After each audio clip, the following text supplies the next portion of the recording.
இந்த உலகத்தில் இருக்க எல்லா உறவுகளும் மரணத்திற்கு பிறகு அப்படியே இந்த உலகத்தில் தங்கிடுவாங்க. யார் மரணித்தாரோ அவர் மட்டும்தான் என்ன ஆகும், மறுமை வாழ்க்கைக்கு மன்னரையிலிருந்து ஆரம்பமாகும் அவருடைய மறுமை வாழ்க்கை.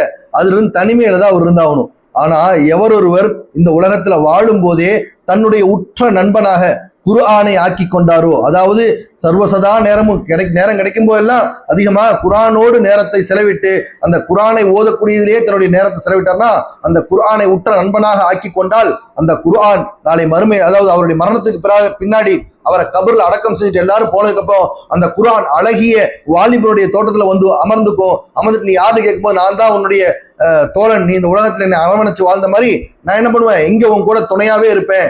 எது வரைக்கும் சொன்னா நாளை மறுமையில உன்னை சொர்க்கத்துல கொண்டு போய் சேர்த்துற வரைக்கும் நான் உன்னை விட்டு போக மாட்டேன்னு சொல்லி துணையா இருக்கும் அப்படின்னு சொல்லி ஹதீஸ்ல இருக்குது.